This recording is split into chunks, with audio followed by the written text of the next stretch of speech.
جنگل کے شیر اور بھیڑیوں سے بچنے کے لیے بھی آگ جلاتے ہیں کہ جہاں آگ جلتی ہوتی ہے تو وہاں پر جانور درندے نہیں آتے، سمجھا کہ نہیں؟ اور اسی طریقے سے راستہ اگر بھٹک جائے تو آگ جلاتے ہیں۔ ابھی ماضی قریب تک جب یہ بجلی وغیرہ نہیں تھی تو لمبے سفر کے درمیان جا بجا پر مشالیں جلائی جاتی تھی تاکہ مسافر راستہ دیکھتا رہے۔ جی، اور قافلہ چلتا تھا تو مشال لے کر کے چلتا تھا۔ بیل گاڑی وغیرہ کے اندر نچلے حصے کے اندر لوگ لالٹین جلا کر کے اپنے چلتے تھے جس سے راستہ دیکھے کہ کہاں جا رہے ہیں، کہیں راستہ بھٹک نہ جائے۔ تو مسافر کو کہیں آگ کی زیادہ ضرورت ہوتی ہے، اتنی فائدے کی چیزیں۔ اللہ کہتا ہے فسبح بسم ربک العظیم، اتنی نعمتوں سے اللہ کی فائدہ اٹھاتے ہو، فسبح بسم ربک العظیم، اپنے رب عظیم کے نام کی تسبیح کیوں نہیں کرتے؟ پہلے کرو تسبیح رب عظیم کی، رب جو عظیم ہے، عظمت والا ہے، اس کی تسبیح کرو۔ جب یہ آیت اتری تو پیارے نبی صلی اللہ علیہ وسلم نے کہا اجعلوها فی رکوعکم، سبحان ربی العظیم کو رکوع میں پڑھ لو۔ چنانچہ ہم لوگ سبحان ربی العظیم پڑھتے ہیں، اور جب سبحان ربی الاعلی والی صورت اتری تو آپ نے کہا اجعلوها فی سجودکم، اس کو اپنے سجدے میں پڑھو۔ اور جب ہم سبحان ربی العظیم پڑھتے تھے، یہ آیت یاد رکھو گے کہ کہاں اللہ نے کہا ہے کہ تسبیح بیان کرو، ساری نعمتوں کا ذکر کرنے کے بعد کہ اگر تمہاری ناشکری باقی رہی تو تم سے تمہارا لقمہ چھین لیں گے، تمہارے دانے کو برباد کر دیں گے، تمہارے پانی کو کھاڑا کر دیں گے، تم سے آگ کی نعمت چھین لیں گے۔ اس لیے رب تعالیٰ کی تعظیم کرو اور کہو کہ اللہ تو ہر عیب اور نقص سے پاک ہے، اللہ کی شکر گزاری کرو۔ جب سبحان ربی العظیم پڑھو کہ اللہ تو ہر عیب و نقص سے پاک ہے، میرا رب عظیم ہر عیب و نقص سے پاک ہے، تو یہ منظر تمہارے سامنے ہونا چاہیے کہ کس کانٹیکسٹ میں اللہ رب العالمین نے یہ آیت اتاری۔ آگے فرمایا فلا اقسم بمواقع النجوم، سیدھا معنی تو یہ ہوگا تو یا پس میں نہیں قسم کھاتا ہوں مواقع النجوم کی۔ مواقع موقع کی جمع ہے، کہاں ستارہ طلوع ہوگا کہاں غروب ہوگا، اس کے ستاروں کے طلوع اور غروب کی جگہوں کی اللہ قسم کھا رہا ہے۔ ستارے بہت فائدے کے لیے اللہ نے پیدا کی ہیں، پہلے بھی بات آ چکی ہے کہ آسمان دنیا کی زینت ہے، مسافروں کے لیے راہیابی کا اور رہنمائی کا راستہ دیکھنے کا ذریعہ ہے، اور شیاطین کو رجم کرنے کا باعث ہے۔ اور رات ستاروں کا جھلملانا رات کے ہونے کی دلیل ہے، اور ستاروں کا نظروں سے اوجھل ہو جانا دن آنے کی علامت ہے، اور رات کا اور دن کا ایک دوسرے کے پیچھے آنا اس سے اللہ رب العالمین کی عظیم قدرت ہے۔ اللہ کہتا ہے کہ ستاروں کے طلوع اور غروب کی جگہوں کی میں سیدھا معنی کر رہے ہیں کہ معنی سیدھا لوگ یہ کرے گا لا اقسم، نہیں کھاتا ہوں، جبکہ آگے اللہ تعالیٰ کہہ رہا ہے وَإِنَّهُ لَقَسَمٌ لَوْ تَعْلَمُونَ عَظِيمٌ، یہ تو بہت بڑی قسم میں کھا رہا ہوں۔ اللہ اکبر، تو کیا مطلب ہوا کہ ایک طرف تو میں ستاروں کے طلوع اور غروب کی جگہوں کی قسم نہیں کھا رہا ہوں، اور ایک طرف کہہ رہا ہے یہ بہت بڑی قسم ہے، کاش کہ تم اس قسم کی عظمت کو، کاش اس قسم کی سنگینی کو تم سمجھ پاتے۔ تو معلوم ہوا کہ یہ لا جو ہے کیا مطلب ہے، لا مانے نہیں، تو اس کو اقسموں سے الگ ماننا پڑے گا۔ لا وہ بات نہیں ہے اے کافرو، اے جھٹلانے والو، اے ناشکرو، وہ بات نہیں ہے جو تم کہتے ہو کہ اللہ رب العالمین ہم کو دوبارہ قیامت کے دن قبروں سے اٹھانے پر قادر نہیں ہوگا، یہ بات نہیں ہے جو تم کہتے ہو، تمہاری بات غلط ہے۔ میں اس حقیقت پر قسم کھاتا ہوں، اقسم بمواقع النجوم، میں قسم کھاتا ہوں ستاروں کے طلوع اور غروب کے مقامات کی۔ تو اللہ کا تعلق ہوگا پہلے سے کہ جو بات جو عقیدہ مشرکوں کا ہے اس کی اللہ نفی کر رہا ہے، اور اقسموں سے جملہ ہوگا کہ میں قسم کھاتا ہوں، تب جا کر کے یہ دونوں جملہ سنٹینس صحیح ہو جائے گا۔ یا پھر اہل علم نے کہا ہے کہ لا کو نافیہ نہ مانو بلکہ لا کو تنبیہ اور تاکید کے لیے مانو، لوگوں متنبہ ہو جاؤ میں ضرور بھی ضرور قسم کھا رہا ہوں مواقع النجوم کی۔ تو یہاں پر لافیہ نہ نہیں، لا جو ہے نفی کے معنی میں نہیں ہوگا بلکہ تاکید کے معنی میں ہوگا، کہ اللہ تعالیٰ تاکید کے ساتھ قسم کھا رہا ہے ستاروں کے طلوع و غروب کی جگہ کی، کہاں ستارہ طلوع ہوتا ہے، کہاں رات بھر چلتا ہے، اور کس مقام پر ڈوبے گا۔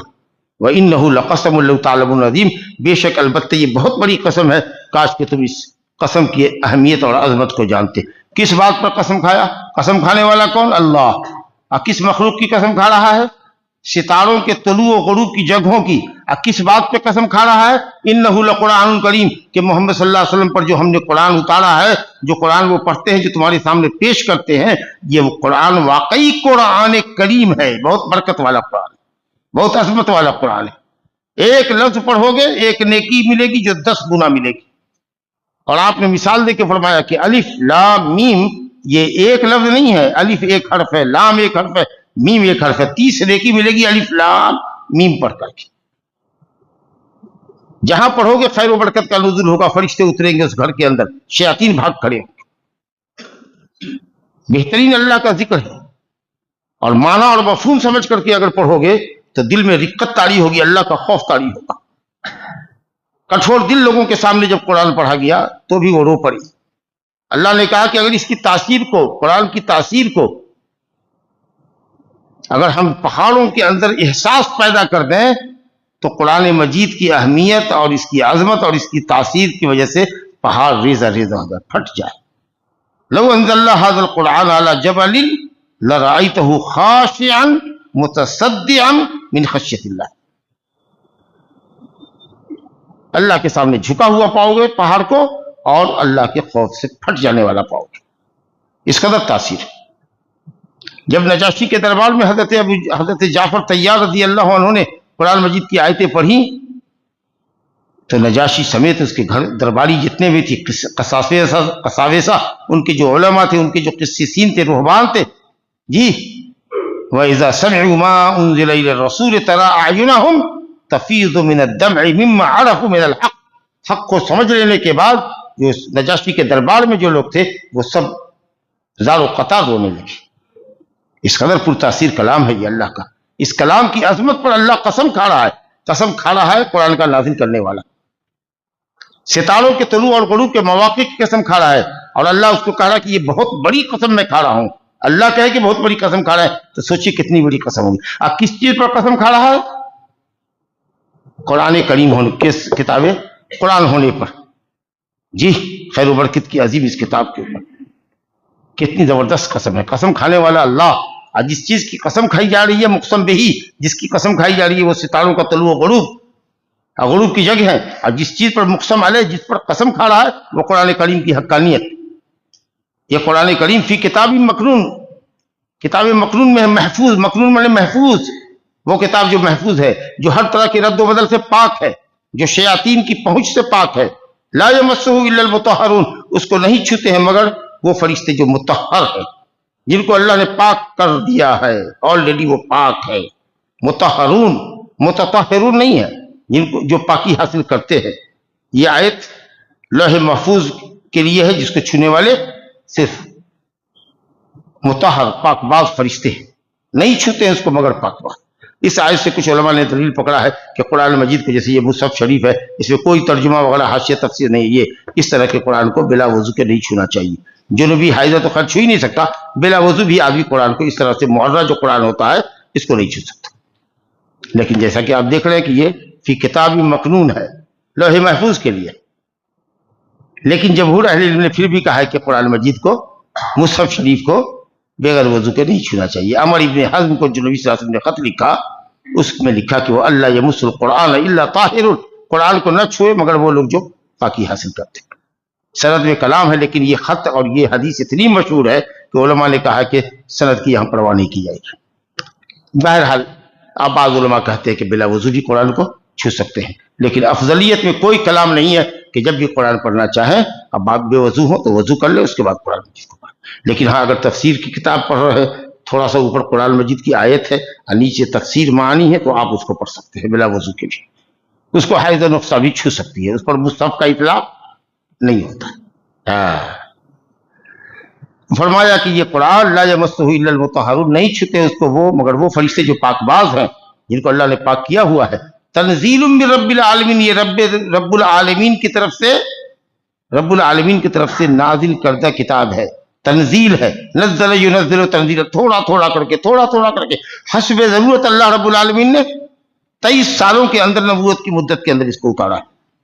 جو رب العالمین ہے، عالم کہتے ہیں، عالمین کہتے ہیں اللہ کے علاوہ، العالم کہتے ہیں ما سوى اللہ، اللہ کے علاوہ جو ہے وہ سب عالم ہے۔ رب العالمین وہ تمام عالم کا پیدا کرنے والا ہے، بس وہ ایک اکیلا خالق ہے، اس کے علاوہ جتنی کچھ ہے وہ سب مخلوق ہے۔ الحمدللہ رب العالمین، ایک اللہ خالق، باقی ساری مخلوقات، زمین آسمان اور اس کے درمیان کی اور پھر نیچے اور اوپر جتنی مخلوقات ہیں جن کو ہم جانے نہ جانے، وہ سب کا خالق اللہ ہے رب العالمین. تمام عالم کا خالق وہی ہے، عالم سفلی کا، عالم علوی کا، عالم بالا کا، عالم زیری کا، سب کا خالق اللہ ہے، تمام مخلوقات کا. سب مخلوق ایک وہ اکیلا خالق. افا بہذا الحدیث انتم مدہنون، اس حدیث سے، دیکھو قرآن مجید کو حدیث کہا، قرآن کو حدیث کہا. افا بہذا الحدیث، کیا اس حدیث سے تم مداہنت کرو گے، سستی اور غفلت کرو گے؟ اس قرآن مجید کو پڑھنے میں غفلت کرتے ہو، اس کو سمجھنے میں غفلت کرتے ہو، سستی کرتے ہو، اس پر عمل کرنے میں غفلت کرتے ہو. قرآنی تعلیمات کو دنیا کے سامنے پیش کرنے میں شرم آتی ہے. نماز پڑھتے ہو تو شرماتے ہو کہ کوئی دیکھے گا کافر تو کیا کہے گا کہ نماز پڑھ رہا ہے. داڑھی رکھنے میں شرم آئے گی کہ لوگ کہے گا ملا ہے. ارے دنیا کا سب سے اچھا دین تمہارے پاس، اللہ کا ایک اکیلا پسندیدہ دین تمہارے پاس ہے. اس دین پر عمل کرو پوری عزت کے ساتھ اور فخر محسوس کرو کہ اللہ نے تم ہی کو صحیح دین دیا ہے، باقی تمہارے علاوہ جتنے لوگ ہیں وہ سب غلط دین پر. قرآن مجید پر عمل کرنے میں، قرآنی تعلیمات کو پیش کرنے میں تم مداہنت کرتے ہو، سستی کرتے ہو، شرم آتی ہے تم کو. افبہذا الحدیث انتم مدہنون، اور قرآن نے کہا انک لو تدہن فیدہنون، اگر آپ ہی مداہنت کریں گے، اپنے اسلام کو چھپائیں گے، ٹوپی پہننے میں، داڑھی رکھنے میں، قرآن مجید کے احکام پر عمل کرنے میں، کہیں قرآن کی تلاوت کرنے میں، نماز پڑھنے میں، اگر آپ ہی سب کی محسوس کرو گے تو مشرکین تو اور تم کو دبائیں گے اور تمہارے اسلام کو مذاق اڑائیں گے. تو اس لیے اپنے اسلام پر کو اپنے لیے باعث عزت سمجھو، اسی میں ہماری عزت ہے. اتنا لبرل مت بنو. جی افبہذا الحدیث انتم مدہنون، کیا اس قرآن پر، اس حدیث کے اوپر تمہاری مداہنت ہے، تمہاری سستی اور کاہلی اور غفلت ہے. وَتَجْعَلُونَ رِزْقَكُمْ أَنَّكُمْ تُكَذِّبُونَ، اور روزی اللہ کہتا ہے کہ ہم تم کو دیتے ہیں اور تم روزی پا کر کے ہماری، تم اللہ کو جھٹلاتے ہو. ابھی ستاروں کا ذکر ہوا نا، ستارے نکلتے ہیں ڈوبتے ہیں، ایک جگہ نکلتے ایک جگہ ڈوبتے ہیں.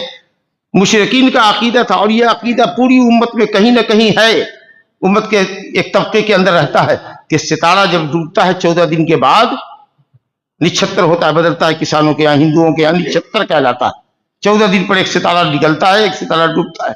تو کبھی نکلنے والے کی طرف یا ڈوبنے والے کی طرف نسبت کرتے تھے بارش کی، کہ جو ستارہ نکلا تھا، جو ڈوبا ہے 14 دن کے بعد، اس کے بعد بارش ہوتی.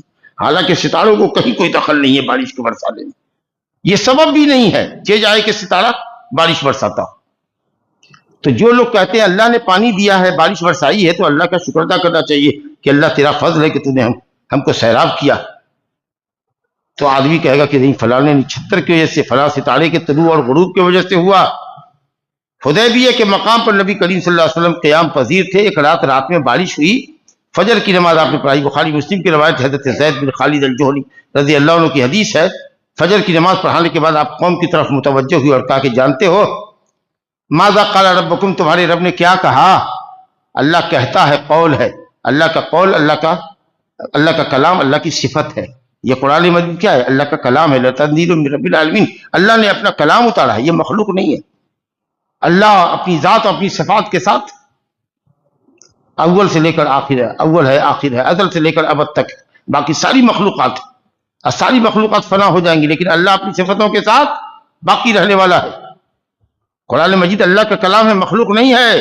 اور اسی لیے قرآن مجید کی قسم کھانا جائز ہے، کیونکہ اللہ کے نام اور اس کے صفت کی قسم کھائی جائے گی. بہرحال تو آپ نے کہا کہ جانتے ہو تمہارے رب نے کیا کہا؟ یہ نہیں کہا کہ کیا پیدا کیا. کلام کو پیدا نہیں کرتا، کلام فرماتا ہے اللہ تعالیٰ، جس میں حرف ہے، جس میں صوت ہے، فرشتے سنتے ہیں.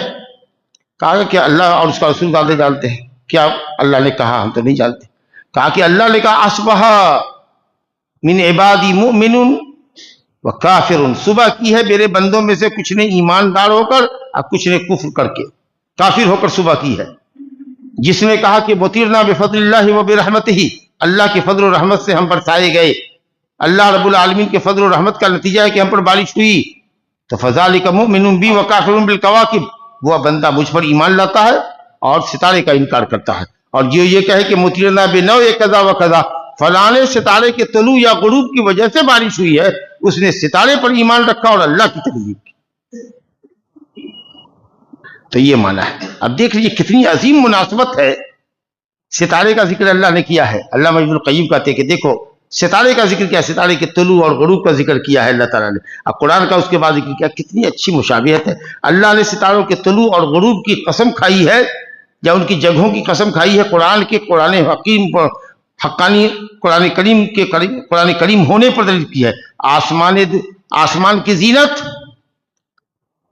ستارے, اور زمین کی زینت اور ہمارے قلب کی زینت, ایمان کی زینت قرآن مجید. آسمان کے یہ ستارے لوگوں کو راہ دکھاتے ہیں, ہستی راہ دکھاتے ہیں, گلیوں کوچوں میں تمہاری رہنمائی کرتے ہیں, یہ تمہاری ہدایت کی راہ کو دکھاتا ہے. شیاطین آسمان پہ چڑھتے ہیں تو فرشتے ستارے سے مارتے ہیں, یا ستارے کی جو وائلٹ ہوتی ہے, روشنی ہوتی ہے, جو کرن اس کے اندر ہوتی ہے, وہ اس کا پیچھا کرتی ہے. اور اسی طریقے سے قرآن مجید بھی جہاں پڑھو گے شیاطین بھاگیں گے. کیا اچھی مناسبت ہے ستارے کو اور قرآن مجید, سمجھتے کہ تو یہ سب مقسم بہی اور مقسم علیہ, جس کی قسم اللہ نے کھائی اور جس پر قسم کھائی, جس کی قسم کھائی اور جس چیز پہ قسم کھائی, دونوں کے درمیان دیکھیے کتنا تطابق, کس قدر مطابقت ہے. اللہ. اب اس کے بعد اللہ کہتا ہے فلولا اذا بلغت الحلقوم, ایسا کیوں نہیں ہوتا ہے کہ جب حلق پر جان پہنچتی ہے, آپ دیکھیے سورت ختم ہو رہی ہے, ایسا کیوں نہیں ہوتا کہ جب حلق پر جان پہنچے, حلقوم کہتے ہیں اس نلی کو جو سانس کی نلی جو ہر وقت کھلی رہتی ہے, آسانی سے سانس آوے, لیکن وہ جو ہوتا ہے ایک نلی ہوتی ہے جس سے کھانا جاتا ہے, وہ بند ہے ابھی. جب کھانا کھاؤ گے تو وہ کھلے گا, پانی پیو گے تو کھلے گا, ادروائز وہ بند. سمجھا؟ اور یہ جو نلی ہے سانس کی, یہ ہر وقت کھلی ہوئی ہے تاکہ سانس آتے آسانی سے آدمی لے. تو ایک حلق ہے یہ جس سے سانس لیتے ہو, اس کے بغل میں نلی ہے کھانے جانے کی, پانی جانے کی, اور اس کے دائیں طرف اور بائیں طرف شہ رگ ہے, موٹی رگ ہے, یہ تمہارے دل سے تمہارے دماغ سے قریب. یہ چار چیزیں ہوتی ہے حلق کے اندر. تو اللہ تعالیٰ فرماتا ہے کہ جب حلق پر جان پہنچتی ہے کہ اب نکلنا چاہتی ہو, وَحِينَئِذٍ وَأَنْتُمْ حِينَئِذٍ تَنظُرُونَ, اور اپنے مردے کے پاس سب چارپائی کے پیچھے بغل میں کھڑے رہتے ہو, بیٹھے رہتے ہو, دیکھ رہے ہوتے ہو, وہ آخری ہچکیاں لے رہا ہوتا ہے, اب روح پرواز ہوئی, تب روح پرواز ہوئی. اللہ کہتا ہے وَنَحْنُ أَقْرَبُ إِلَيْهِ مِنْكُمْ, تمہارے مردے سے تمہارے مقابلے میں ہم زیادہ قریب ہوتے ہیں.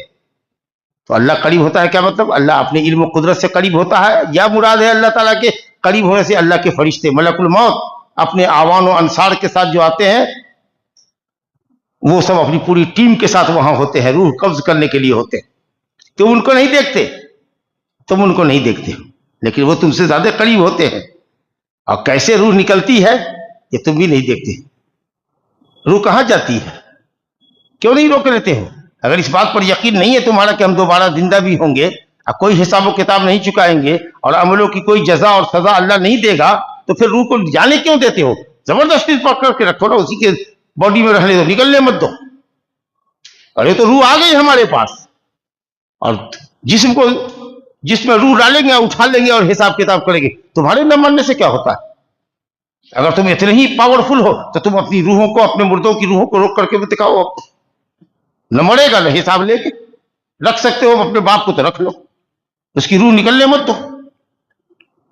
کیا انداز ہے کہ اللہ تعالیٰ نے کہ جب جان حلق پر پہنچتی ہے, روح حلق پر پہنچتی ہے, اور تم دیکھ رہے ہوتے ہو, اور ہم تم سے اس مردے کے مقابلے میں, اس مردے کے پاس تمہارے مقابلے میں ہم قریب ہوتے ہیں, ہمارے فرشتے قریب ہوتے ہیں, لیکن لا تبصرون, تم نہیں دیکھتے. فلولا ان کنتم غیر مدینین, اگر تم یہ سمجھتے ہو کہ تم دوبارہ اٹھائے نہیں جاؤ گے اور تمہارا حساب کتاب نہیں ہوگا اور تم کو جزا سزا سے نہیں گزرنا ہے, تو ترجعونہا ان کنتم صادقین, اگر اس دعوے میں سچے ہو تو روح کو پلٹا لو اپنے مردے کے جسم. اب چلیے, یہ جو نرخڑے کا وقت آتا ہے, جان کنی کا عالم ہوتا ہے, تو پھر اس وقت تین طرح کے لوگ ہوتے ہیں, وہی جن کا ذکر ہم نے پڑھا تھا کہ سابقین ہوتے ہیں, ان کی روح بڑی آسانی سے فرشتے نکال لیتے ہیں, اللہ اکبر, اور ان کو بشارت دیتے ہیں. جی اب وہ جو جان کنی کے عالم میں اور روح کے قبض کے وقت جو مردوں کی حالت ہوتی ہے, تین طرح کے لوگ ہوتے ہیں. کہتے اللہ کہتا ہے فَأَمَّا إِنْ كَانَ مِنَ الْمُقَرَّبِينَ, جو بندہ مقربین میں سے ہوتا ہے, اللہ کے مقرب بندوں میں سے ہوتا ہے, انبیاء اور رسول, صدیقین, صالحین ہوتے ہیں, جس کے مطلب بتایا کہ فرائض تو فرائض, نوافل کا بھی اہتمام کرتے ہیں, اور حرام کے ساتھ ساتھ مکروہات سے بھی بچتے ہیں. ایسے لوگوں کے لیے اللہ کہتا ہے فَرَوْحٌ وَرَيْحَانٌ وَجَنَّتُ نَعِيمٌ, ایسے لوگوں کے لیے روح ہے, روح کے معنی رحمت. إِنَّهُ لَا يَيْأَسُ مِن رَوْحِ اللَّهِ